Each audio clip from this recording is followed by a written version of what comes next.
Bienvenidos a la primera temporada de Para Papás. Este espacio nace de lo vivido por tres papás primerizos que quieren hablar desde lo que no siempre se cuenta y de la necesidad de saber que no estamos solos. No traemos respuestas, pero sí historias que reflejan lo que muchos sentimos y pocos dicen. Queremos que te identifiques, que te reconozcas y que encuentres compañía en la experiencia de otros. Prepárate para conectar, recordar y compartir.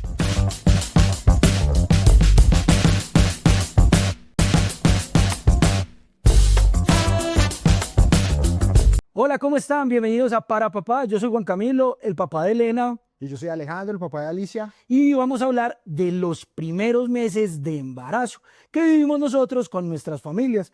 Y Alejo, yo te quiero preguntar, hombre, ¿cómo fueron los primeros meses? ¿Cómo te sentiste vos? ¿Cómo se sentía tu esposa? ¿O qué te dijo tu esposa de cómo se sentía? ¿O esa familia cómo se sentía los primeros meses? Milo, pues primero que todo decir que para mí se estaba cumpliendo un sueño, ¿cierto? Eso es lo principal. Ya las sensaciones eran, para mí había un pupurrí de cositas que pensar. Había algo de miedo, ¿cierto? Por cositas que hablaba yo con mi esposa. Ella me manifestaba la razón por la que había que tomar las cosas con calma al principio. Yo como tenía tantas ganas, hace tanto tiempo tenía este sueño, cumplir este sueño de ser papá, yo tenía otra velocidad. Entonces, fueron una montaña rusa de emociones, pero en general era felicidad completa, cumplir un sueño. Yo te cuento que para nosotros fue una cosa totalmente loca. Pues los sentimientos fueron sentimientos de mucho miedo relacionado con lo que hablábamos en el capítulo pasado y la pérdida que habíamos tenido, de mucho malestar en términos de salud de mi esposa. Le costó bastante. Yo creo que las hormonas jugaron en contra de ella también en algunas cosas y empezó a hacer catarsis de muchas cosas en ese momento específico. Entonces, creo que fueron unos primeros 3 meses difíciles, no tan soñados, llenos de mucho miedo y donde lo que buscábamos era sostener un secreto, pero sobre todo con todo lo que hacíamos era sostener esa vida que había en la pancita de mi esposo. O sea, eso era. Mm, ¿Qué sentía yo? Yo sentía primero frustración, hermano. Estaba totalmente frustrado porque veía a mi esposa que no podía hacer muchas cosas por esa sintomatología que tenía y yo no poder hacer nada. Y segundo, estaba muy acelerado. Quería que el tiempo pasara muy rápido, no por el final de esos 3 meses, que todo, pues más adelante vamos a hablar, a dónde lleva todo eso, sino porque quería dejar de ver a ella así y yo ya había idealizado mucho ese mundo del embarazo y ese mundo del tener No, y hijos. seguramente con la primera experiencia en ese primer embarazo, esa ideal del proceso en el embarazo, pues me imagino que ya era, no, pues yo para qué voy a pensar esto si puede pues, suceder lo que ya sucedió, lo que ya tuvimos una pérdida, entonces para qué vuelvo y pienso lo mismo. Y es eso, o sea, nosotros lo que hacíamos era que, y les contaba, buscábamos no idealizarnos. O sea, no, más ella que yo. O sea, yo como caballito desbocado ya estaba en algunos lugares comprando ropa para mi hijo o hija sin saber qué iba a hacer, que unas mediecitas que le pudieran servir a ambos, etcétera. Pero era eso, había demasiado miedo y ella me decía, vivamos un día a la vez porque estaba la posibilidad de que no llegáramos a término como suele decirse en ese momento. Como hombre, entonces, como te decía, sentía mucha frustración. Pues yo creo que también en alguna parte como que no había aterrizado muy bien. O sea, como que obviamente es un tema que ya mucha gente, como nadie sabe, nadie te pregunta, entonces vos llegas a la casa a decir, amor, vamos para tal parte. Amor, hagamos esto. Claro, claro, no, y Milo, ¿y por qué, pues, y tocando y hablando sobre ese tema, eh, las sensaciones para nosotros son netamente imaginarias. Nosotros no sentimos nada. O sea, nosotros solamente vemos el comportamiento nuevo, diferente o extraño, por decirlo de alguna manera, que pues no es extraño porque es un embarazo de nuestras esposas o Una pancita parejas. creciendo. Sí, pues en mi caso era muy raro porque pues Carolina no se le notaba. A Carolina no se le notó como hasta los 6 meses. Entonces yo no veía nada y ella era puro peace and love, no pasa nada, ella dormía bien, no le dolía. Entonces para mí era como, entonces, ¿qué estoy sintiendo? O sea, porque para mí era como, uy, marica, estamos en embarazo, qué elegancia, no puedes contar, porque estamos en esa historia, no puedes contar, pero no sentía, o sea, yo era, bueno, me acostaba y, ¿qué siento? ¿Qué se siente? No se siente nada. Entonces es simplemente imaginarse todo. ¿Qué nos imaginamos? Lo que viene, todo lo que se viene, lo bueno y lo que no puede ser tan bueno, también entra a jugar en esos pensamientos, ¿cierto? Y jugaba mucho. Entonces era yo así, yo, por ejemplo, en mi caso era eso, yo no veo nada, yo no siento nada. Entonces sí tiene mucho uno acá que le patina mucho la cabeza, mucho, mucho. Y uno no, y como lo decíamos en el capítulo anterior, uno no lo cuenta, ni lo habla con nadie, ni lo puede hablar. No, y no sé, tampoco es que ese espacio esté muy abierto porque ya ahí aparece una palabra que es importantísima y es el tema de compañía, ¿cierto? Y porque el tema de compañía y es que empieza a existir por parte de las esposas una necesidad de un acompañamiento constante. Yo no sé si es desde el apego que se genera alrededor del embarazo, aunque he escuchado que en muchos antes, por el contrario, ese apego desaparece. Pero yo muchas veces no encontraba el qué significaba el acompañar, ¿cierto? El acompañar era tener a mi esposa, Estar. ahí estaba la situación, porque era mi esposa mareada, sentada, y yo como que, ¿cómo la acompaño? Le pregunto si está bien, yo sé que no está bien. Le ofrezco algo de comer, no, yo sé que no, No va a comer. no va a comer, ¿cierto? La invito a hacer algo, no lo va a disfrutar. Entonces, ahí se transformó para mí un poquito ese tema del significado de estar, pues de acompañar, perdón, que es ese mismo que estamos planteando, que es el estar. O sea, el estar como figura presente, ¿cierto? Así no estés sintiendo algo, muy solidariamente lograr hacer tuyo eso que ellos están sintiendo, por lo menos desde la tolerancia, desde el acompañamiento y tratar de dejar a un lado esa frustración del no saber y el no poder hacer y de esa manera pues estar y dejar de ser pues como ese padre ausente de los 3 meses. No, y tenés mucha razón, porque pues dentro de una relación o una convivencia, no lo llamemos matrimonio porque es va por otro lado, ¿cierto? Es una convivencia. Y la convivencia tiene muchos aristas, o sea, es algo que uno tiene que saber manejar muy bien. Y bueno, ya nos conocemos con nuestras parejas o en su caso, pues con sus parejas. En mi caso, por ejemplo, había muy buena comunicación, ¿cierto?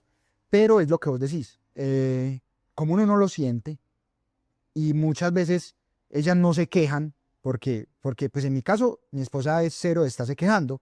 Entonces uno ¿tienes hambre? Entonces, claro, uno quiere hacer un montón de cosas. A mi esposa, una de las formas de mi forma de expresar el amor, de mi forma de expresar el cariño y lo que siento por mi pareja es con la comida. A mí me gusta cocinar, a mí me gusta la cocina y tanto a la cosa, entonces yo me volqué a eso. Yo parecía que estaba, hermano, alimentando, como decían, coma por dos. Y nunca te digo, no, no quiero comer esto. No, porque como pues ya tenemos un conocimiento previo pues de la pareja, ¿cierto? Yo sabía que le gustaba, Carolina es aficionada a las papas, entonces yo me inventaba cuánta receta con papas había, entonces si yo la veía cada día, porque eso era una cosa, uno es así, pendiente, ella no dice nada, pero uno es pendiente, ay, está aburrida, amor, ¿querés salchipapas? Porque esa era mi manera como yo le iba a subir el ánimo. Y muchas veces se viene ese comentario, yo estoy en embarazo y no estoy enferma. Y llega uno al rato, yo creo que uno se vuelve cansón y muchas veces uno es como, ok, pero entonces, ¿qué más hago? Porque no quiere hacer más. Yo ahí quería hacer un comentario que me parece importante y es, muchas veces uno quiere saber ellas qué esperan de uno. Mm, entonces uno es, ¿qué quieres que haga? ¿Estás bien así? quieres que traiga, quieres que te mueva. Y yo creo que ahí también hubo una situación un poquito difícil para nosotros, que yo les digo que el matrimonio de nosotros ha sido un matrimonio hermoso, pero yo creo que el embarazo fue un reto muy grande que tuvimos nosotros como pareja, porque eso exacerbó muchas cosas en ella, pero también muchas cosas en mí. Yo, como les contaba la vez pasada, yo suelo ser muy intenso en mis cosas, y ya llegaba al punto en el que generaba un desespero de ella, pero era más en mi frustración de: ¿estás bien? ¿Qué más puedo hacer por ti? ¿Quieres que te compre X? ¿Quieres que te traiga Y? Es como yo muchas veces le digo a mi esposa, uno muchas veces falla o se equivoca no desde la intención de hacer el daño, sino muchas veces desde la intención de tratar de hacer las cosas bien. Entonces, ahí está, pues como no sabe, entonces uno dice, voy a hacer esto, y uno piensa que está haciendo bien, pero pues, no, y si es lo que es verdad, lo que decís es completamente cierto, a mí también me pasa. Uno quiere que le digan qué esperan de uno, cómo quieres que actúe para esta situación, pero ellas, eso es lo que uno quiere, pero lo que ellas quieren de uno, lo que yo creo que ellas quieren de uno, es que uno identifique solo eso. Sí, y hay un tema muy teso ahí y lo quiero tocar, pues, y lo quiero hablar porque en varios momentos del embarazo y en el momento, pues, de que llega Elena a la vida de nosotros, para mí ha sido algo difícil, y es que yo soy una persona muy propositiva en muchas cosas, en mi trabajo, Sí. con mis amigos, pero con mi esposa tengo hoy un lenguaje del amor muy desde el servir, ¿cierto? El que quieres, que necesitas. Voy a adelantarme un poquito cuando llega Elena, pero antes, en el embarazo, yo sentía una sensación de insatisfacción porque no estaba haciendo mucho por ella, no la estaba acompañando. Y yo sé que muchas personas de las que ven este podcast también les pasa eso, y es: venga, no, de verdad sí estamos en embarazo. O sea, yo sé que ella está en embarazo, pero de verdad sí estamos en embarazo. Es que yo no estoy haciendo nada en pro de esto, ¿cierto? Y seguramente ellas esperan mucho. Ellas esperan que vos hagas mucho sin tener que decirte. Y uno está salvando eso y uno quiere salvar un reproche. O sea, uno quiere salvar reproches. Uno quiere hacer las cosas para que después no le digan a uno, ves que usted no hizo eso, o usted no dijo lo uno, o usted no hizo lo otro. Entonces, es una constante alerta. Sí, y es como: amor, te hice esta comida. Ay, no, me dan ganas de vomitar. Mm. Amor, ¿qué te parece si te llevo en el carro y tengo que prender el aire porque está haciendo mucho calor? No, es que me mareo. Entonces son cosas como que uno trata de hacer por el bienestar, pero que uno en el momento le va generando como una insatisfacción y como una intranquilidad de creer que está haciendo las cosas mal en cada uno de los momentos, y eso lo está llevando a tomar decisiones equivocadas para que la relación no funcione y para que el embarazo no llegue a un buen término. Sí, y lo que pasa es que yo pienso que uno está actuando desde una posición de, primero partamos de la base que somos primerizos, ¿sí o qué? Porque yo creo que esto en un segundo hijo uno ya lo manejaría de otra manera, ¿cierto? Lo maneja de otro control. Entonces, no sabemos nada.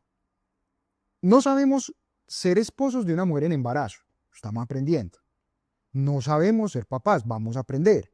Entonces, uno quiere hacer bien las cosas, ¿cierto? Entonces, ese es como el constante, lo que les decía ahorita, como un constante estado de alerta. Entonces uno es, bueno, es un nuevo día, me desperté, me levanté, amor, ¿qué quieres desayunar?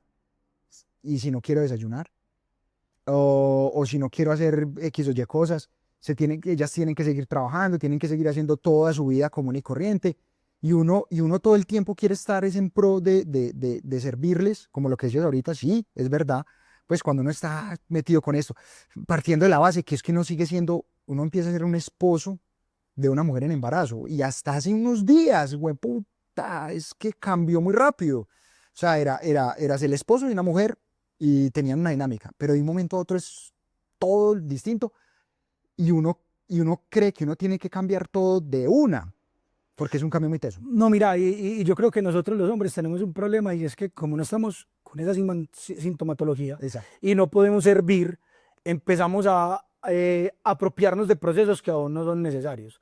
Por ejemplo, ay, la pieza del bebé, Epa. ¿qué vamos a hacer? Ah, ¿por qué no nos adelantamos y vamos comprando no sé qué? Ah, yo sé que es a los 3 meses, pero salgamos a caminar a hacer, no sé, cualquier situación. Entonces yo creo que también asumimos un rol que puede de algún momento atosigar a la pareja, porque ella está librando una lucha con una sintomatología, con algo que es nuevo para ella, con una transformación.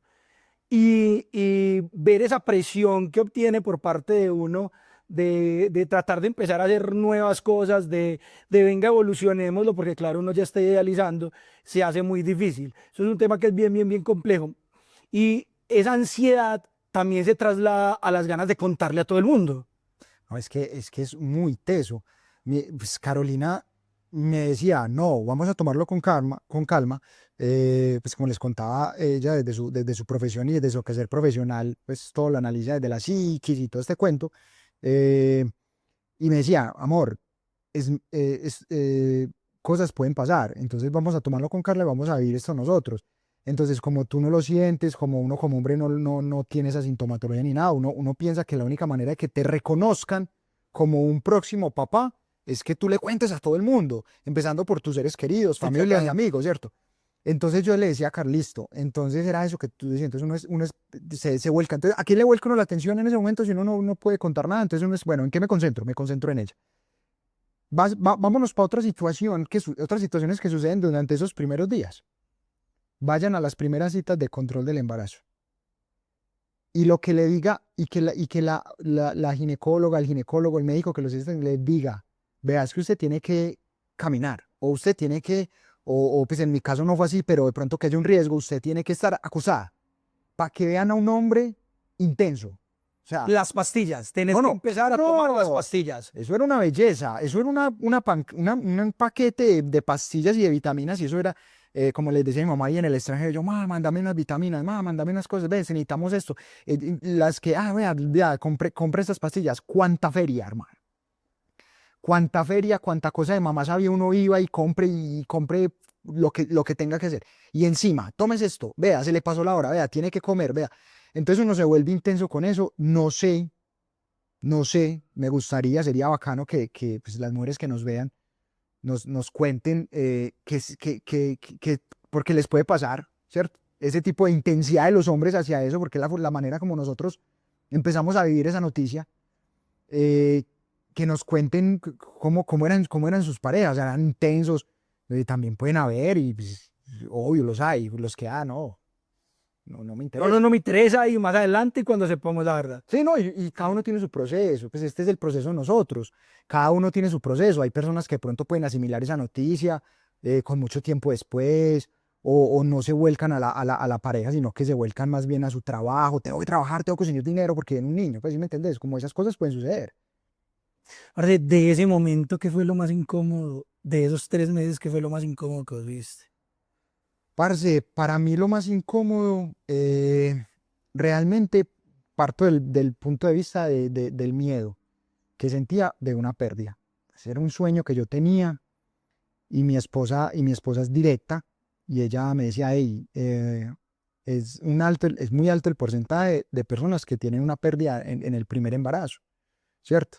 Entonces era como, entonces cada vez que había un monitoreo durante esos primeros 3 meses, que es muy seguido, ¿cierto?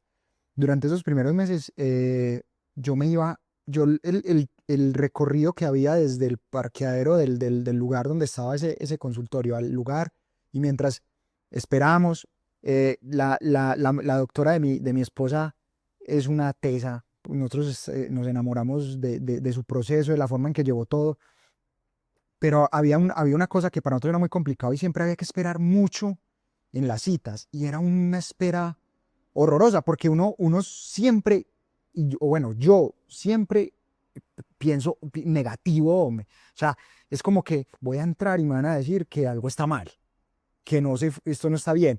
Hay un examen en los primeros Tres meses, meses, en no, los 3 meses. primeros meses, que es El de anatomía, creo que es el genético.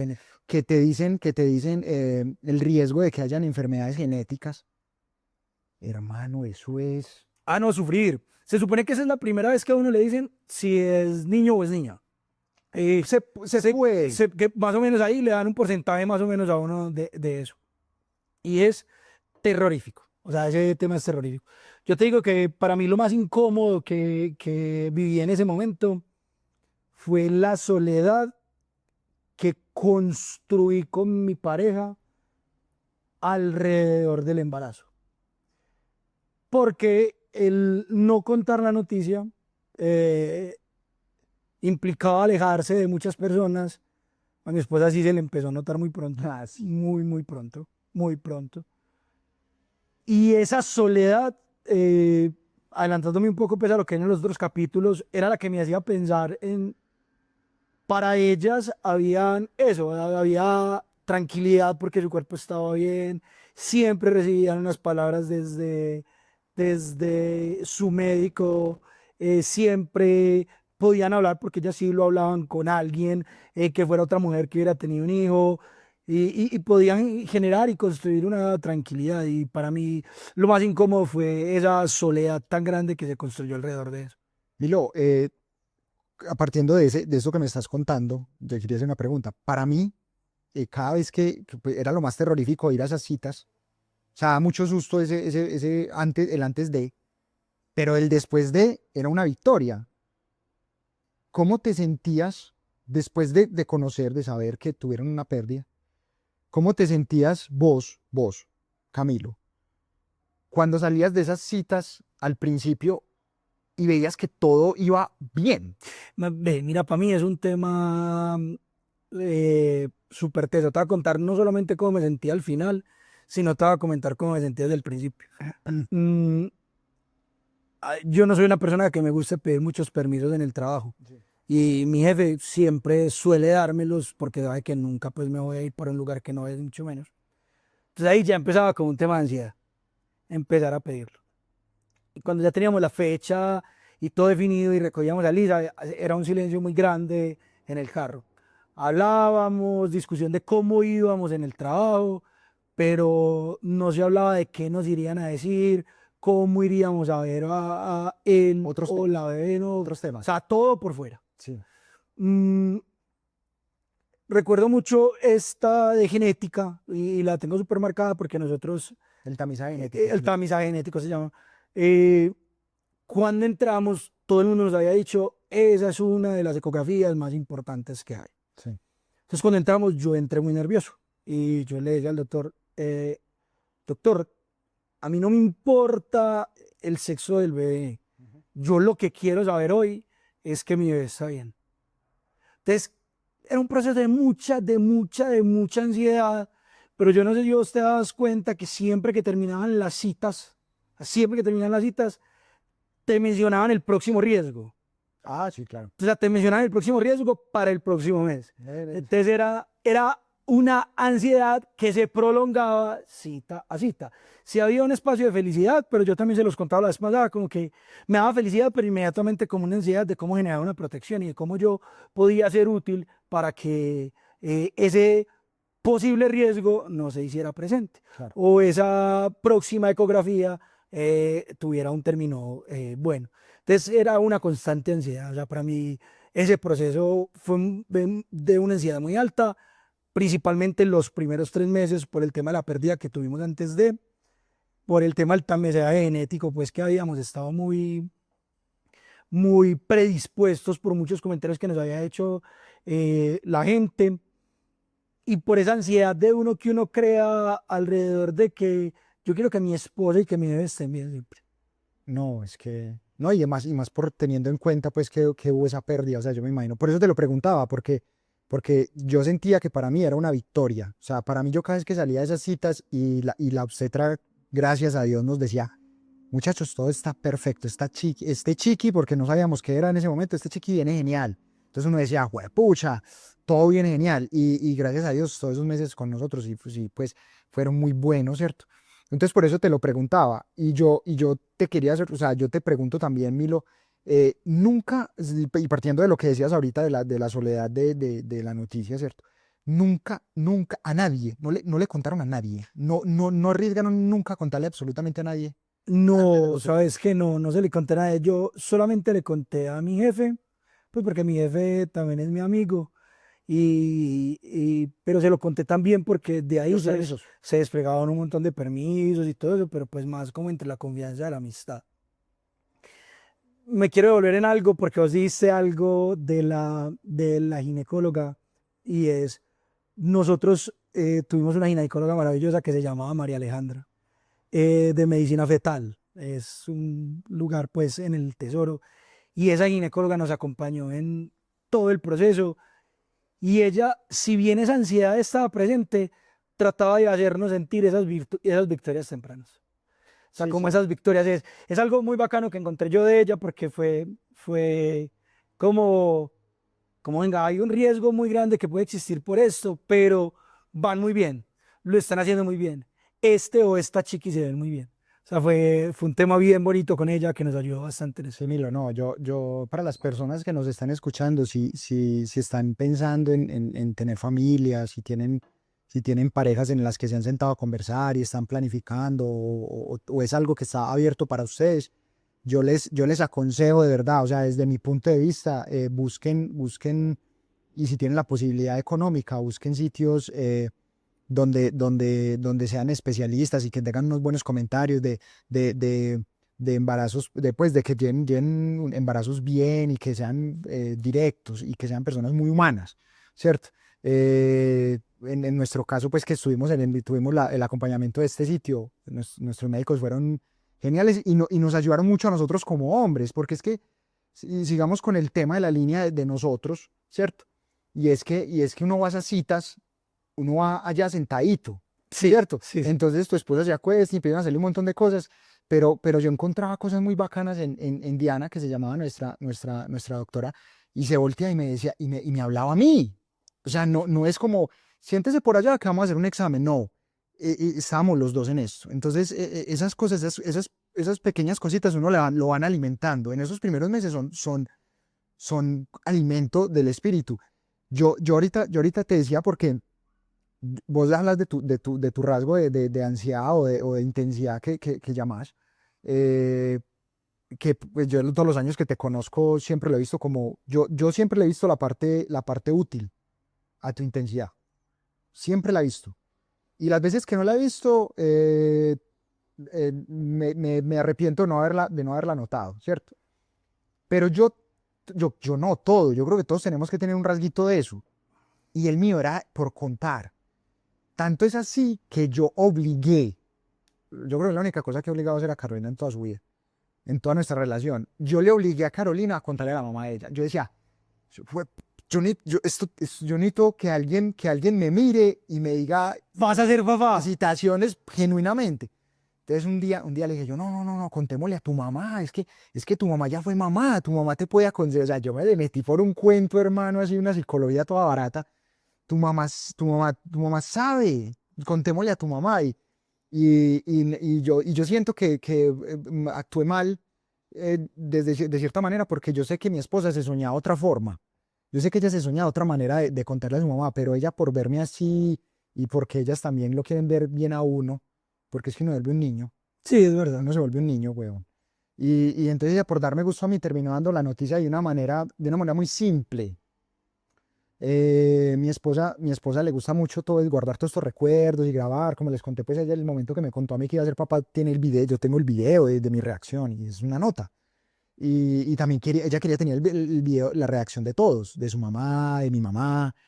Entonces, pues sí, pero en ese momento yo la obligué a hacer eso. Y hoy digo, pues ya que todo salió bien, ¿cierto? Y que pasaron los 3 meses y ya después, ya que todo el mundo dio cuenta, no, sí, la embarré porque sí le haber dejado a ella su espacio, era su mamá y su hermana y a las que les íbamos a contar. Entonces, ahí es donde yo creo que uno puede caer un poquito en errores y llevarlas a ellas porque uno quiere, es lo que yo te decía ahorita, uno queriendo hacer bien, Terminación. puede terminar haciendo mal. ¿Cierto? Entonces yo, por ejemplo, de eso son una cosita a la que yo me arrepiento con mi esposa, que la arruiné eso. Y porque aquí estamos hablando de lo que sentimos nosotros. Y las mujeres tienen, pues, en general, tienen un acompañamiento más nutrido que el de nosotros, ¿cierto? Pero no creo que sea el 100% de las mujeres. Deben haber mujeres que no no tienen ese acompañamiento y pueden tener un esposo, una pareja como nosotros que las están Tallando, tallando y ellas también tienen, es duro. No, yo creo que nosotros sí teníamos muy claro en no contar, que yo me moría de la ansiedad, marica. O sea, yo Sí, estaba muriendo de la ansiedad de contarle a todo el mundo, pero también tenía que ser consciente de las situaciones vividas anteriormente. Entonces, el salir yo a contar para encontrarnos con la misma situación, ni siquiera es como, ay, mira, pues ya no está en el embarazo, no, era más como esa frustración de nosotros mismos decir, tener que salir a decir, venga, no, acabamos de perderlo. Y yo me arrepiento de eso. ¿Sabes por qué? Porque siento que el que otras personas en el momento anterior hubieran sabido que habíamos perdido el bebé, porque nadie lo supo. O sea, nadie supo que perdimos el bebé. Yo recuerdo que nosotros se los contamos ya muy, sí, sí, ya cuando sabíamos de Elena. ya cuando sabían de Elena. eh, el que no supieran que perdimos el bebé mm, hacía que este momento se llenara de más carga de ansiedad y de necesidad de contarlo, ¿cierto? Porque todo iba muy bien, todo iba muy bien, todo iba muy bien, Era todo una iba muy meta, bien. Y era entonces una era meta. una meta, o sea, esas 12 semanas eran una meta. Eh, Cuando mi familia supo que nosotros perdimos un bebé, principalmente me reprocharon, ¿cierto? Ellos en su momento me dijeron como, pues, ¿por qué no nos contaste? Pero también era un acuerdo que habíamos hecho con mi esposa, ¿cierto? Habíamos tomado una decisión de afrontarlo nosotros equivocadamente y al afrontarlo nosotros, pues nos llenamos de una ansiedad innecesaria. Claro, claro, claro. No, y lo que pasa es que, como, o sea, lo que pasa es que uno quiere contar y como te decía uno, eso es una meta para uno, ¿cierto? De hecho, eso vuelve más largo el tiempo. Es como cuando uno está 8 días de ir a vacaciones, que esos 8 días son larguísimos. Sí.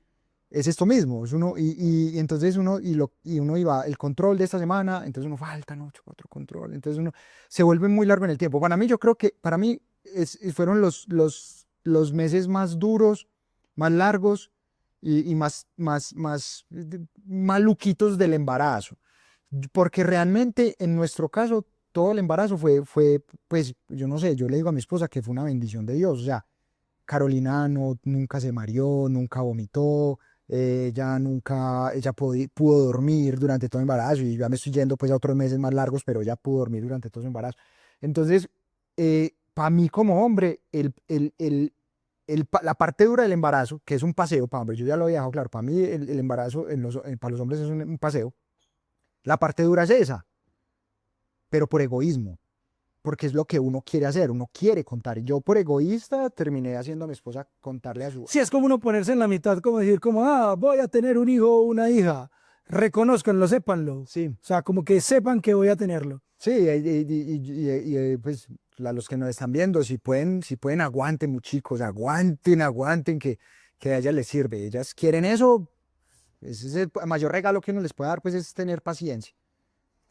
Bueno, no, yo creo que para cerrar este capítulo de estos primeros 3 meses de embarazo, es decirles que los vivan con mucho amor, tengan conversaciones profundas con su pareja, con su esposa, traten de entenderlas, traten de encontrar esas señas que les están dejando, esas señales que les dejan para que ustedes desde su presencia, desde su acompañamiento y desde su don de servir, les hagan más fácil esos momentos que pueden ser difíciles para ellos. Así es, Milo.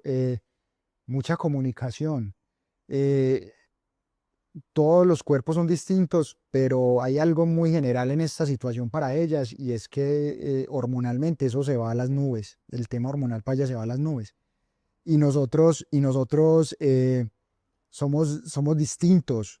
Entonces, escuchar y saber transmitir con amor, con cariño, lo que uno espera también. Porque es que nosotros también esperamos cosas. Y uno también quiere que lo quieran, ¿cierto? Lo que pasa es que en ese momento uno cree que solo las que ellas merecen y necesitan el cariño son ellas, pero saberlo decir. Entonces, muy buena comunicación. Eh, y nada, una nota, compartir esto, se siente muy chévere y esperamos de verdad que les sirva. Que les sirva para algo y que los acompañe en ese proceso. Entonces, muchachos, nos vemos en el próximo capítulo. Muchas gracias por todo y nos vemos de nuevo. Hasta luego para papás. Chao.